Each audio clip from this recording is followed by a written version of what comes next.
Hello, all, and welcome back to another episode of TVNS, a conversation show about the TV series we just can't stop talking about. My name is Jennifer Hahn.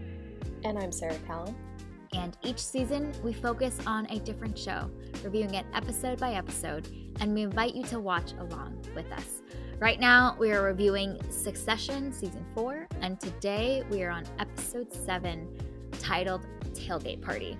If you haven't watched it yet, this is your spoiler alert. Please check it out before continuing to listen. All right, Sarah, do you want to kick us off with an IMDb summary for Succession Episode 7? Sure. Hoping to work the angles, Kendall and Roman ask Shiv to invite a campaign insider to Logan's pre-election day party. All right, we are on Episode 7. We sure are. We are Isn't that getting crazy? up there. Yeah. I know. We only have, 3 episodes left? Yeah. Sucker? I'm honestly, so we talked about this in the last episode too, but I am both ready for it to be over because I want to know what happens, but also I am so not ready. Mm-hmm. Like, we're so close to the end. Yes. I'm It's not flying by. prepared for this. Oh. Well, I am just yet again, yes, we talked about this in our last episode as well, but I'm just so floored that I still, yet after watching a whole nother episode of this show, am just trying to figure out where they're going to go with this. Yes. They just won't show all the cards yet. And it's thrilling, but every episode I am anticipating, especially as we're getting up there in this season as well. Mm-hmm. Like, we have 3 episodes left. You think that we have a rough idea of where this is going and what the path forward might look like. But man, I don't know where this could go in so many directions. And all of the characters are positioned in such an interesting state where they could rise or fall. And it's going to be fascinating. It's going to be a fascinating ride. But let's dive in to Episode 7 and start off with your choice for an episode title for this one. Yeah, my episode title is The Great Toxification. Oh, nice. Thank you. Yes, well played. My episode title is Undrinkable Wine. Ooh, nice. Mm-hmm. Okay. Let's talk about this episode. Yeah. Lots happens.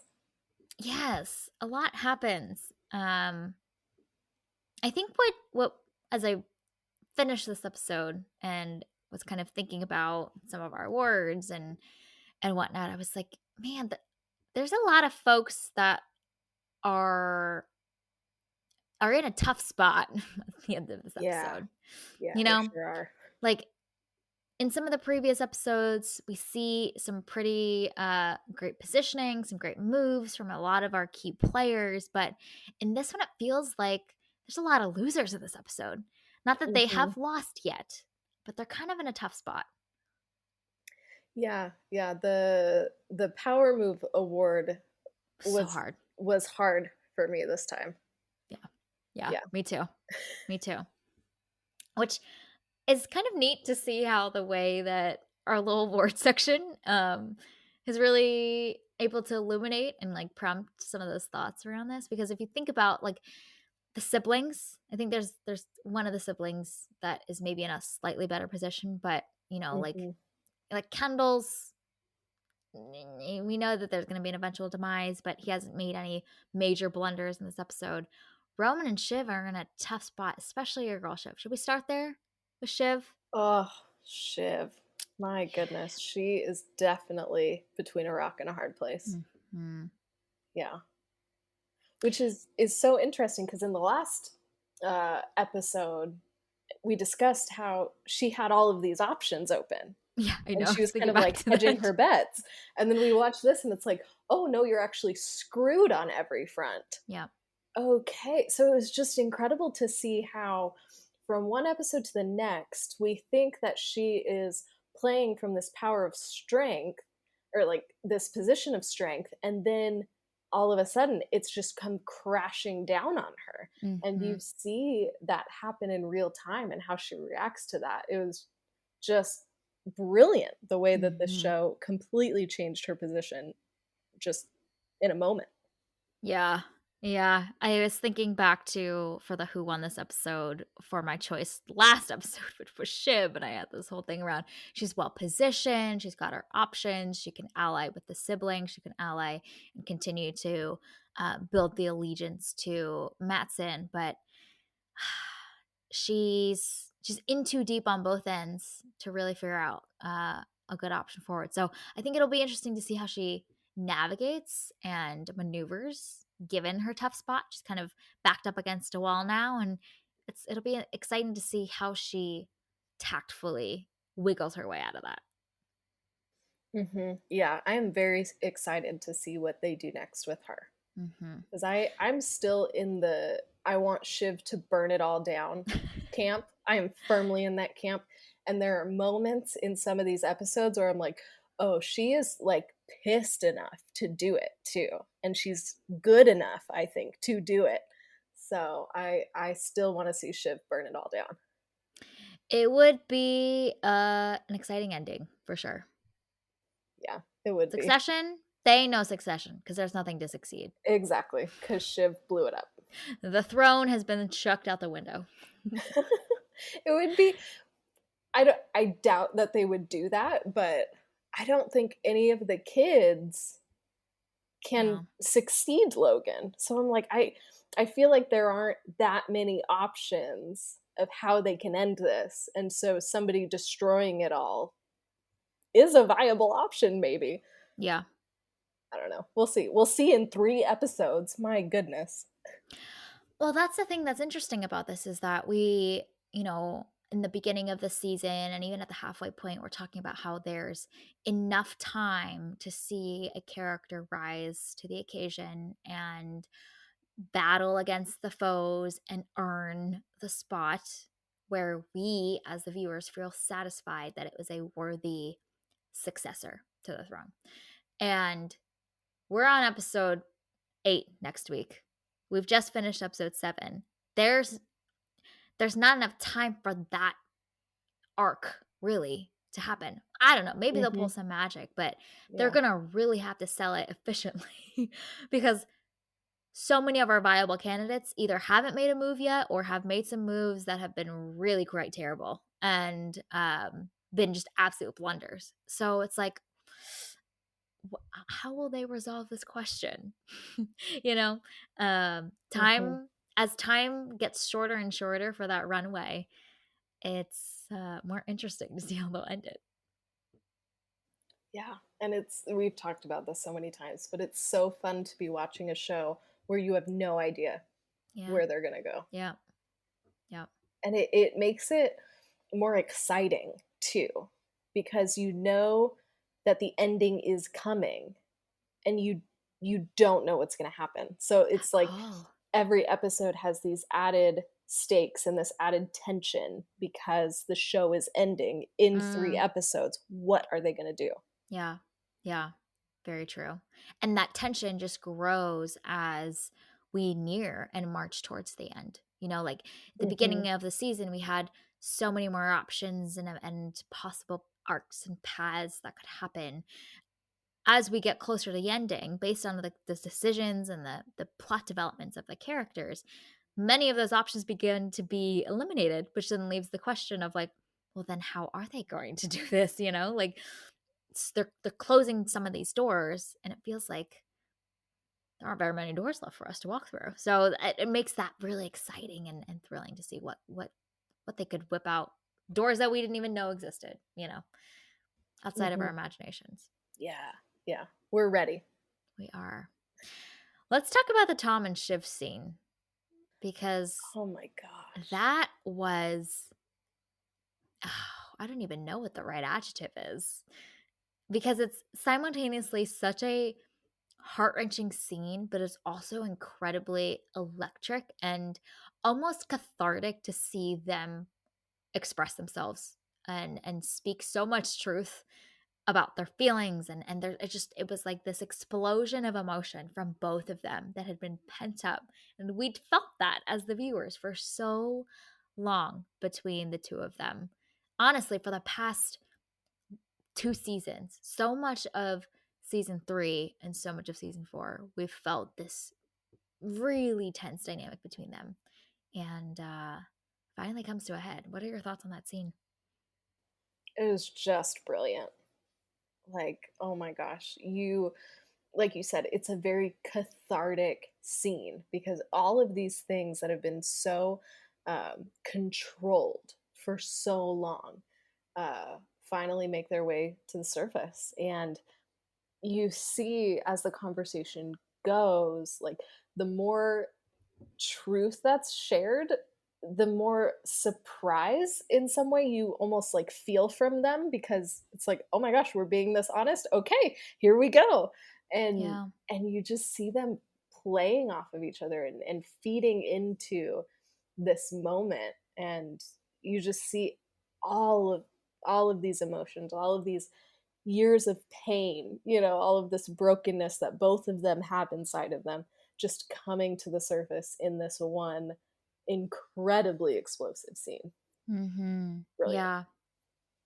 But for so much of the show, we rarely see characters bare their souls in the way that they do in that scene Mhm. with each other. And so there was something that was like thrilling and um exciting to see these characters have the opportunity to be able to express themselves and speak their truth so fully to each other in a world that they live in where that is you don't do that, like you put up all the walls, you mask it all with the snide comments and back and forth, like you don't express your feelings with such honesty and with such brutal honesty, honestly.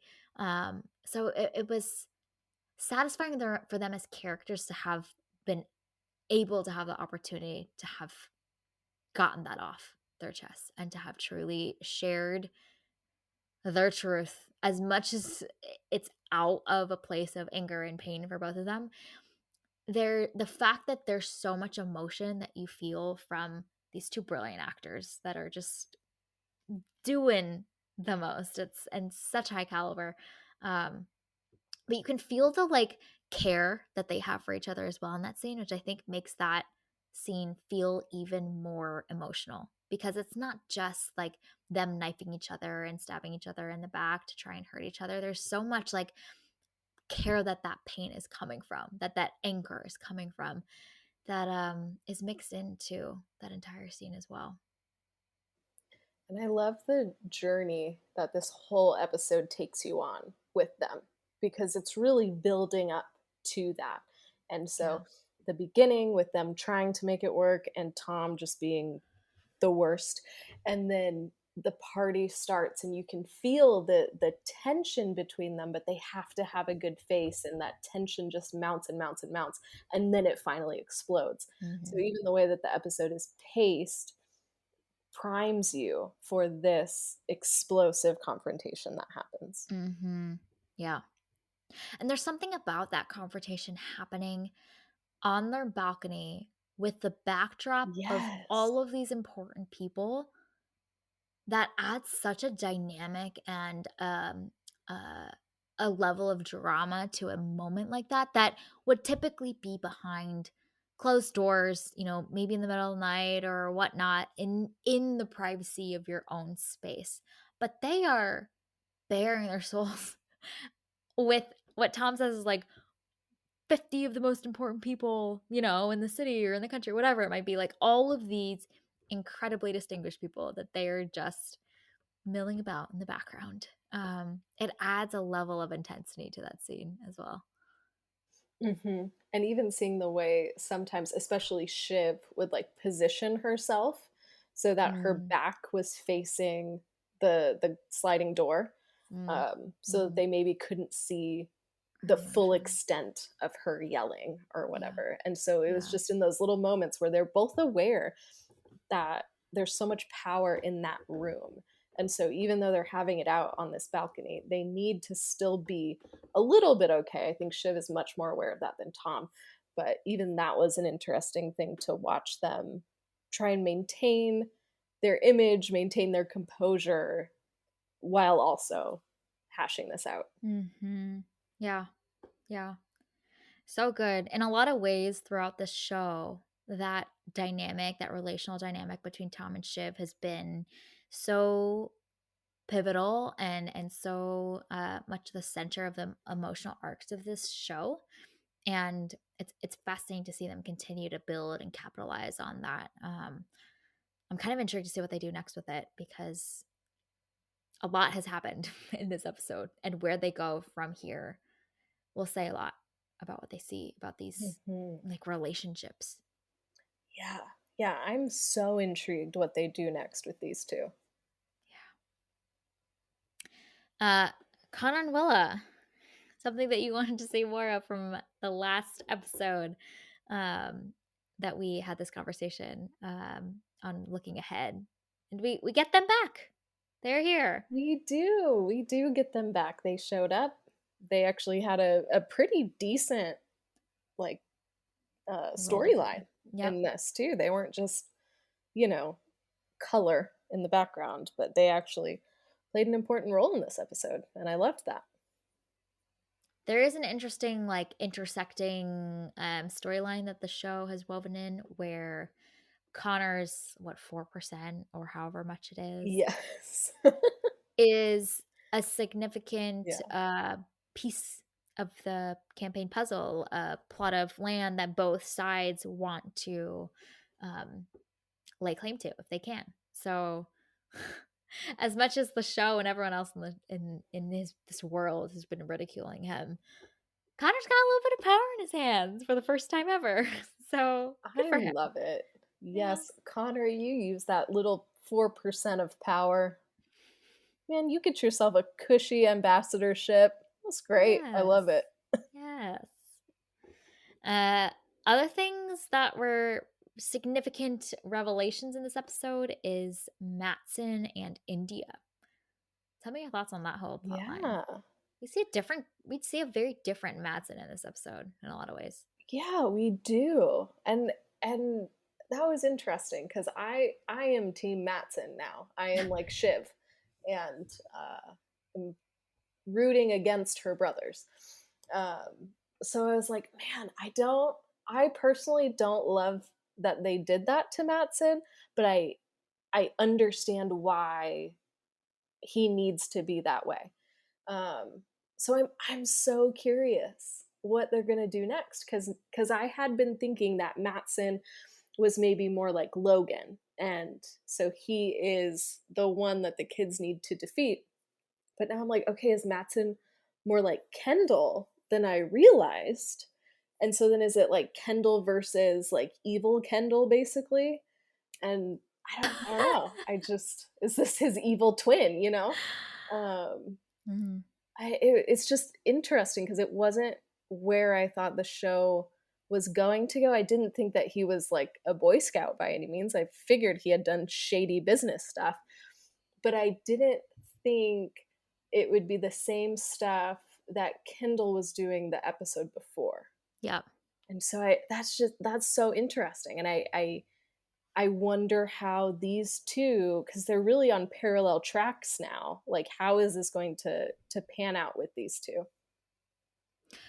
Yeah, and the show does quite a bit of work to ensure that we get the parallel between them, which I thought was really Yes. fascinating. They Yeah. constantly are talking about Kendall's numbers and the phoniness around those projections, and now so much emphasis and time is paid to Matson and the numbers in India and all that kind of stuff. And um, there's the same like frenetic energy that we get from Matson in this episode as well. That like unhinged the ego, the pride, but also this like audacity to like swing big for something that we also have seen in Kendall. So it is really fascinating to see the way that the show is positioning them as like foils of each other or parallels of each other. It's just such a different Matson that we saw from I think it was episode 4, where Yeah. the siblings go to wherever country he's from, Sweden. Yeah, I think they were in Norway.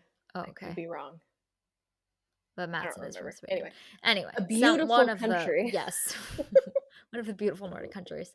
Um, yeah, such a different energy. There's a command and authority in the room, and a level of tactfulness that Matson had, and we see him kind of losing his cool a little bit in this episode. Partially, I'm sure, is like this looming uh Gojo deal and acquisition, and the back and forth battle around that.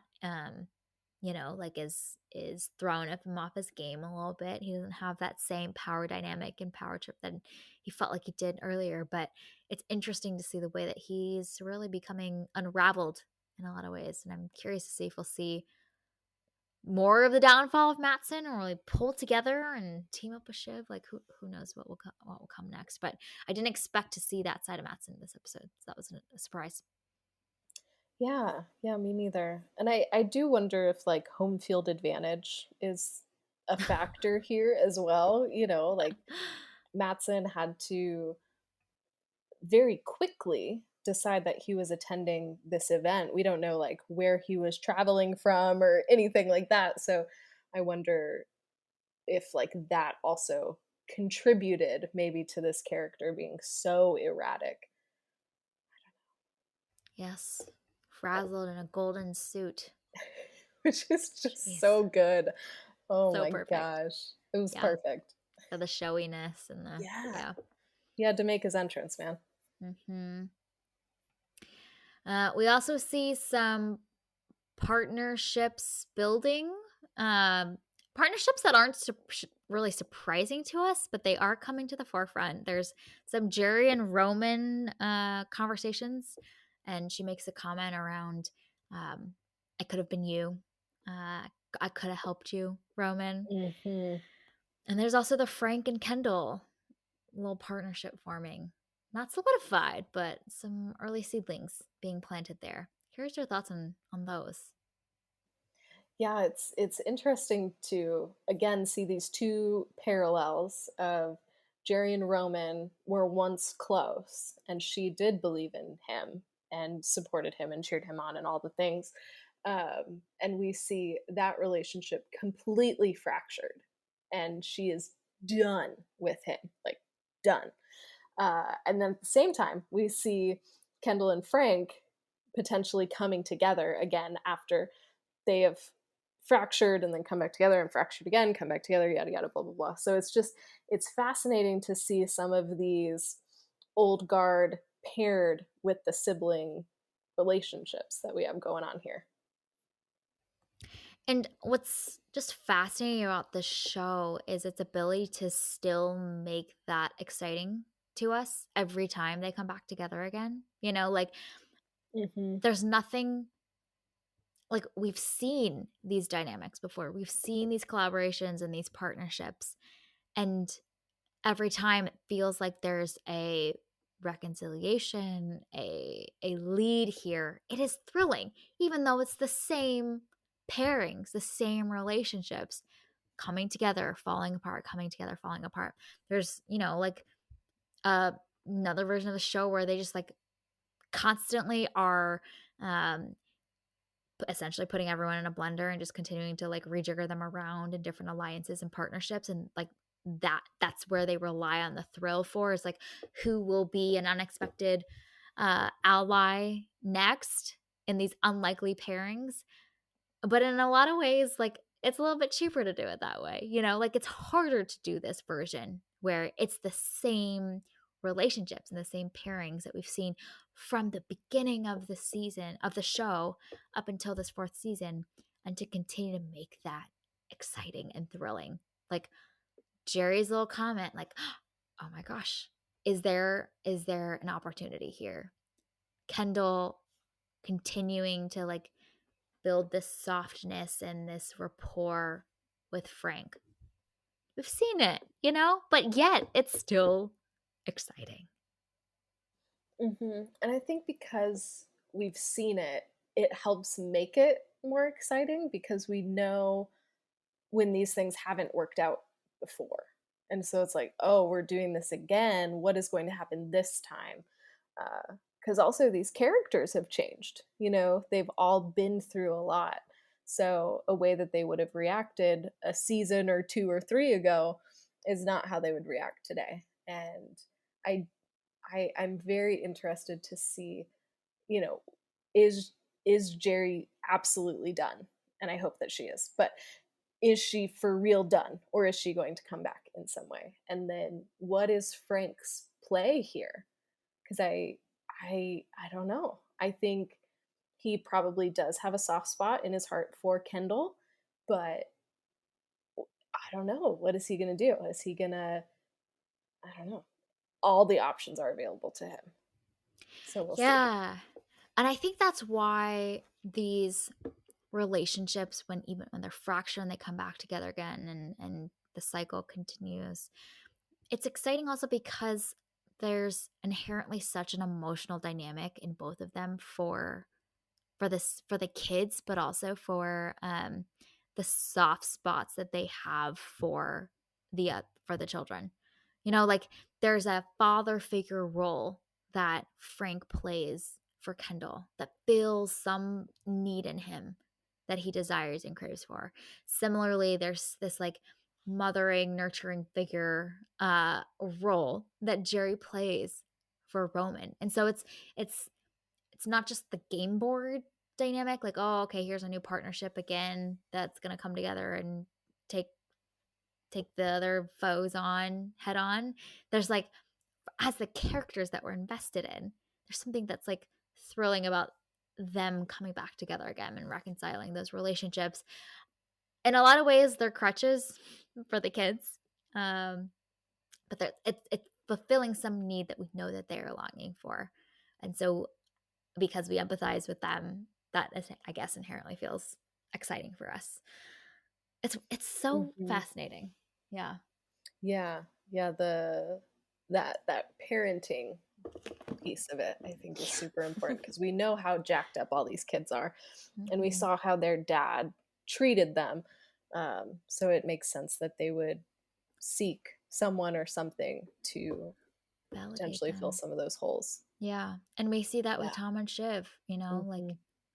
the way that he continues to do and give her the validation she needs and the faithfulness and all that kind of stuff that he's like desired to give her for his own good, as he states in this episode, but it's fills some sense of safety for Shiv as well that she valued. Mhm.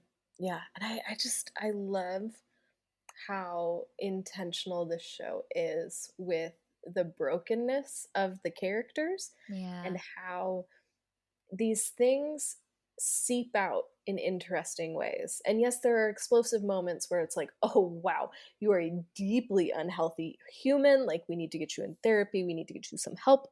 Um, but a lot of times it's just, you see them making these decisions, and it's like, oh, no, that is not you actually making that decision. That is you trying to please your dad or trying to get validation from your dad. Um, and I love that it's not always these big moments, but you see it in these little things because these characters are so human and so flawed, just like we all are. It's wonderful. Yeah. Yeah.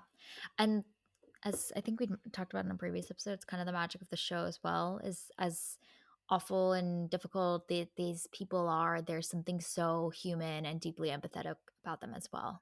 And that's the magic of the show because we we may not be filthy rich and Yeah. in these like really messed up situations and Yeah. whatnot, but like there's something in each of the characters that we can resonate with or that we can identify and see as so deeply human that we know people like that or we ourselves are like that and have those same longings and yearnings for something that we fill in messed up ways too, and um, these are just extreme versions of it, perhaps. People that are in very extreme circumstances with their wealth, but there's something universal. It's part of the magic of the show. Hmm. Yeah. It's really impressive. Like, this show shouldn't work. Like, Hmm. I mean, this is a like uber rich family and they're horrible people. Like, you know what I mean? Like, this should not be this incredible hit TV show, but it's just executed so well that Yeah. it absolutely works. It should be a comedic satire is what it like typically Yeah, would have been in the yeah. hands of another set of writers. Like just a absolutely roasting the filthy rich and the ridiculous things that they do, and there's some really great dialogue and great lines and just absolute satire, but it's also just somehow woven in this emotional family drama aspect to it as well, and that's exciting, that's thrilling, and I think it leaves a larger impact. I think that's why it's captivated so many people. Mhm. Man, good writing, guys. Like, Yeah. really makes a world of difference. Mm-hmm. Okay. Any other thoughts about episode 7 before we get to TV Nest Awards? Yeah, we got to see some people that we haven't seen in a while. Mm-hmm. Nate makes an appearance, Yeah. and Rava also makes an appearance. Yes. Yes. It's Yeah. great. They just, these characters that you forget about, they just like boomerang back in. We're Oh, waiting to see Marsha. We're waiting to yes. see Carrie. I am ready. But I really loved bringing back both Rava and Nate in this episode because you see Rava, who is just a normal person, and she Mm-hmm. doesn't want this life. And so again, like, it's this really good Reminder. contrast with Mm-hmm. everything else that's going on in this episode, because she's just concerned about her kid, and that's it. And so she just feels like a breath of fresh air to me. Anytime she comes on the screen, I'm like, oh my gosh, yes, Rava, please stay. Like, you are sane and you are semi-normal. Please. Um, and then I loved the inclusion of Nate, uh, because he contributes to this like insecurity from Tom, and you just see it kind of He gnawing just, at oh, him the yes, he just entire episode. crumbles. Yes, which I enjoyed. Um, and he serves this other purpose, though, of seeing Kendall trying to work him and Nate then walking away. And Mm, so I loved that moment of like, oh, this is too much for even Nate. Like, it was this kind of like red flag of like, oh, this is really bad what Kendall is trying to accomplish here. mm, So I think both of these characters so strategically placed in this episode was great. mm-hmm. Yeah, and it draws out these character traits or these moments, character revealing moments in Kendall and Shiv and Tom. Like they help bring out parts of these characters that are illuminating for us on really seeing like where these characters are at by this point. How much have they grown? How much have they not grown?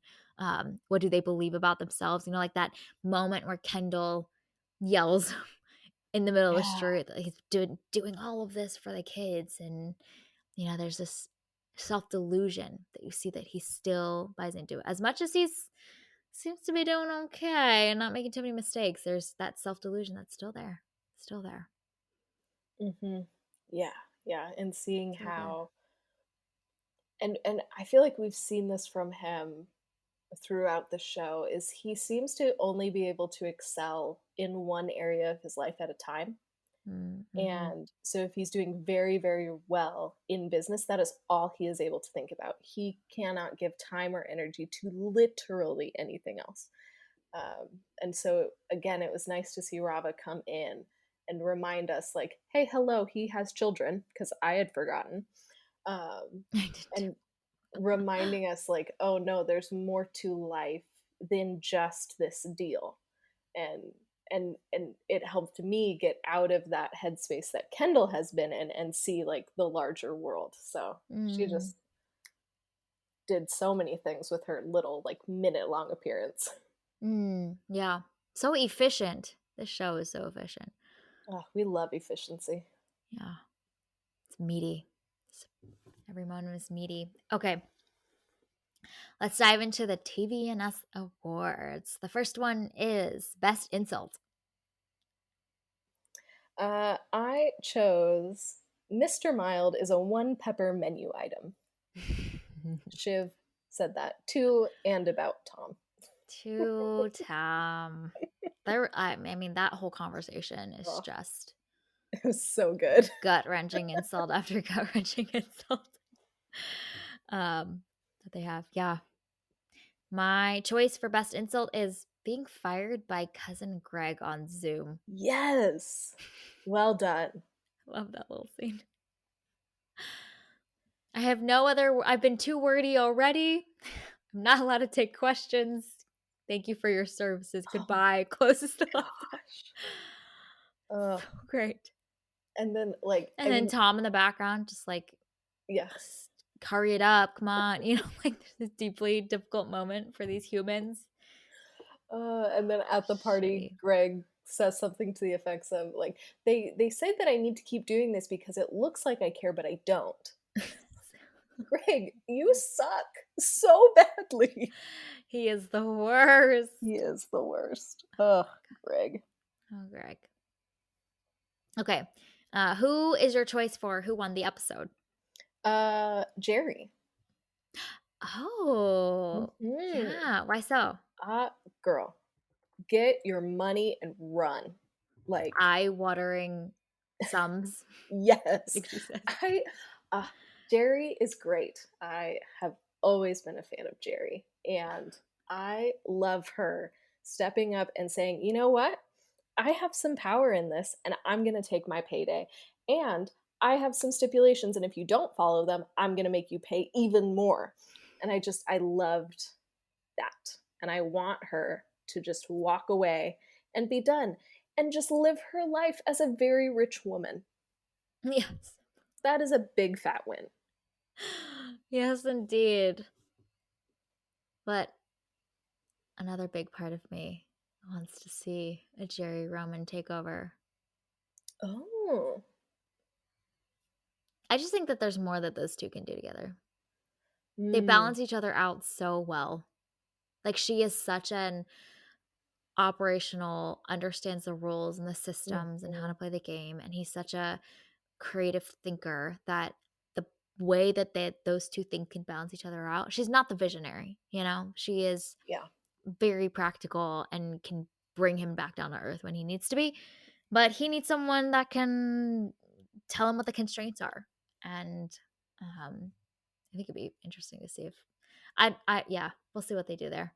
They leave, they plant some seeds because we immediately see Roman after that conversation where she makes that comment go and figure out how to make a way for the whole Mencken thing with a lot more fervor than before. So there's something that potentially Mhm. lit a spark in him from that one comment from her. So it'll be interesting to see what happens next. Yeah, I viewed that as him, like, him melting down a little bit again Mm, and just needing to do something. something. Like, he Mm, couldn't just sit there. He had to do something. It didn't matter what it was, and this was the problem at hand. That's mm, how I viewed that. Rather than a positive thing, I viewed it negatively. mm-hmm, mm-hmm. Yeah. Poor little Roman. Poor He's not doing Roman. so hot. No, he's not. He's in the worst shape out of all of them, I think. Yeah. Yeah, unfortunately. Okay, my choice for who won the episode is the country of Oman. Yes. They, yeah, they Yeah. dodged a bullet here. Dodged a bullet for sure. Yep. But honestly, I don't think anyone wins this episode. This Yeah, was a tough category, this episode. it sure was. Yeah. Yeah, there weren't a lot of winners. Okay, best power move. Man, this was a struggle. Yeah. Um, but I chose Willis standing up to Roman and the Republican frontrunner.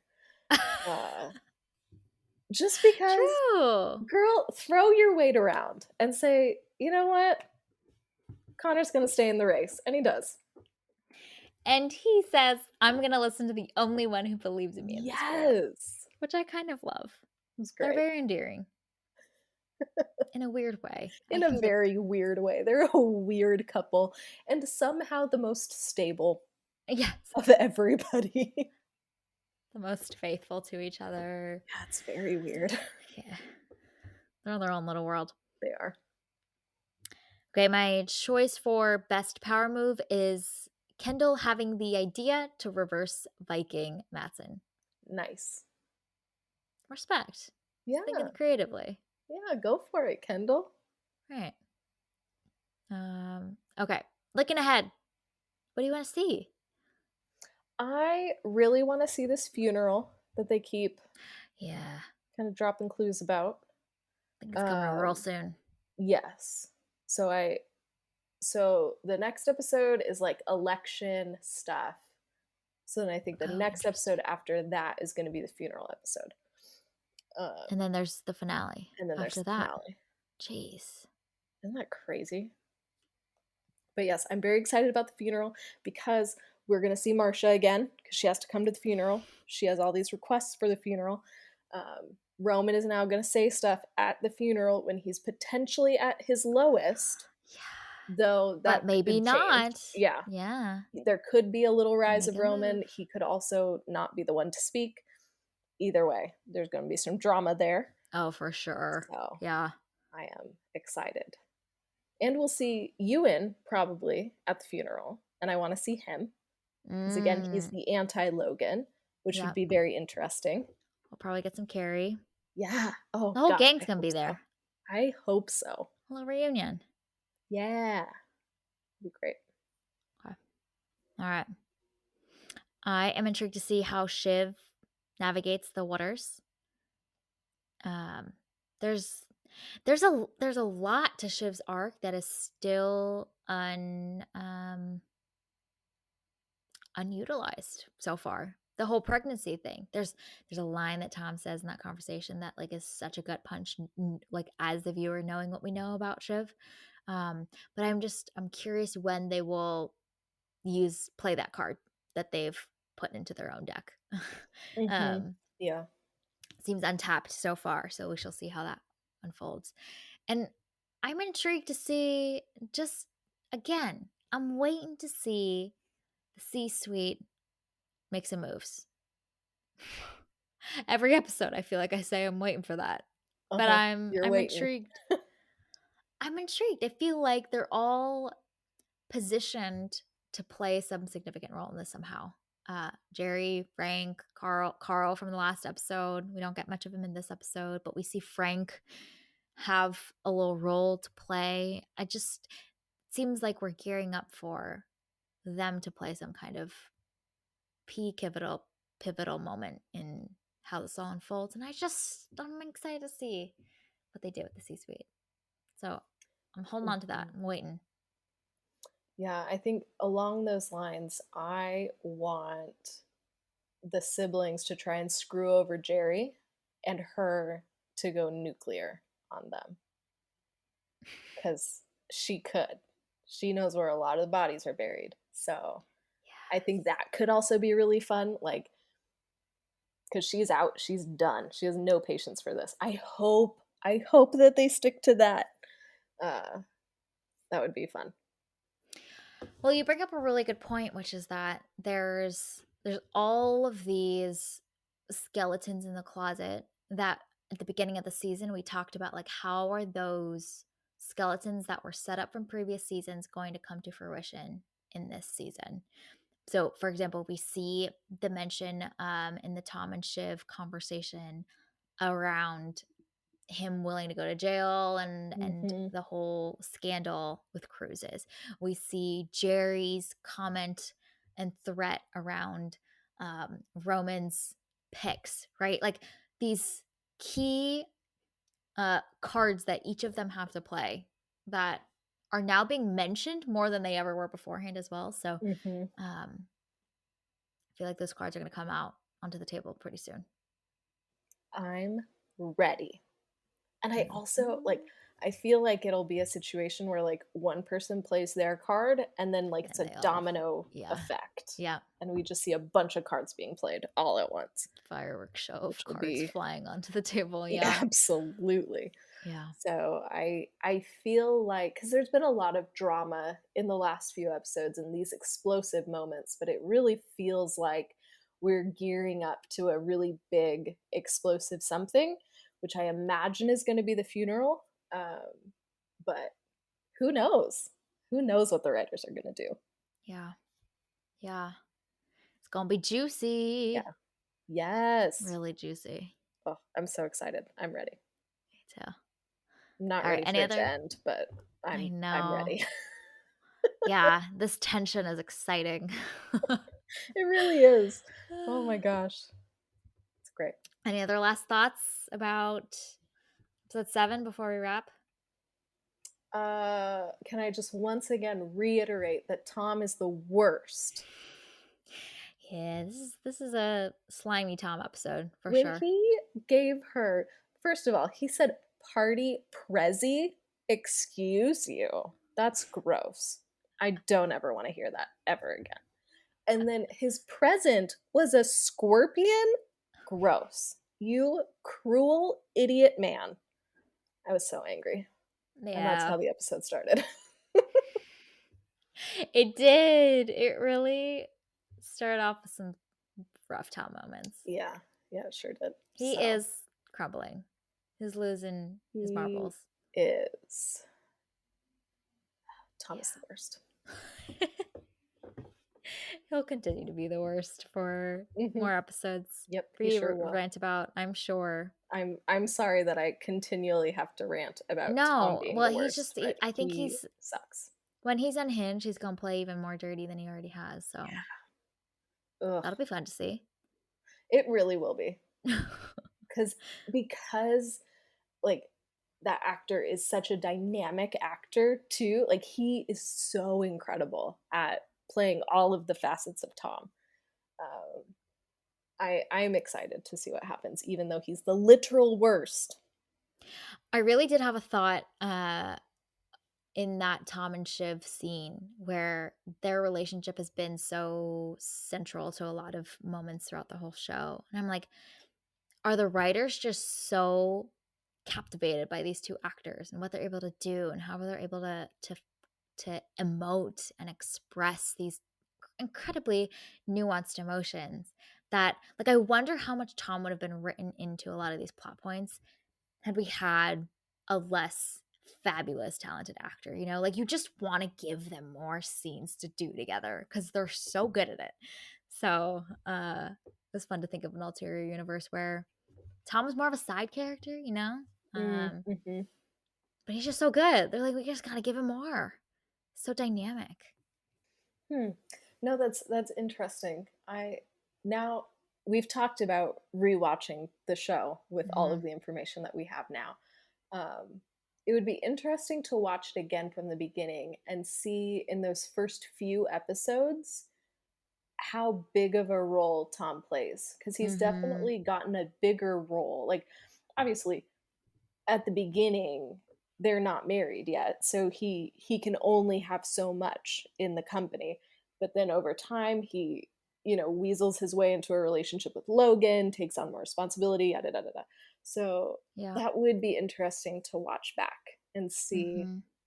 if he plays a smaller role because maybe that's what they originally intended. Hmm. Yeah. Who Yeah. knows? Like the center focus around these three kids and the Hmm. father.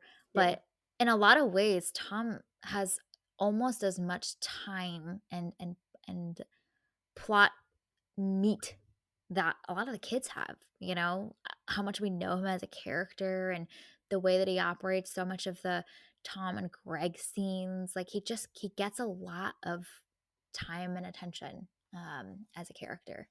And I wonder if that was intentional from the beginning to have him be so pivotal and integrated in,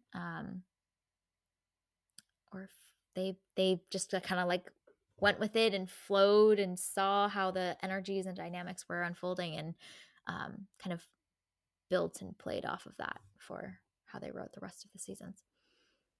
Okay, so we need to get a hold of Jesse Armstrong and ask him some questions.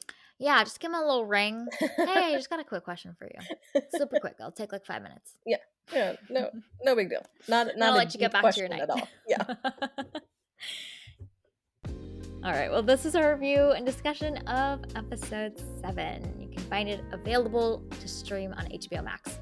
Thank you for listening to this week's episode of TV and Us. Our name sums it up. We're big fans of TV and the powerful ways we can connect with each other and the world around us. This podcast is about all of us and our shared stories. Everyone is welcome here, and we're so glad you hung out with us today as we continued our journey through Succession Season 4. You can subscribe to this podcast on Spotify, Apple Podcasts, Google Podcasts, or wherever you tune into your favorite shows. Drop us a review letting us know your thoughts about episode 7.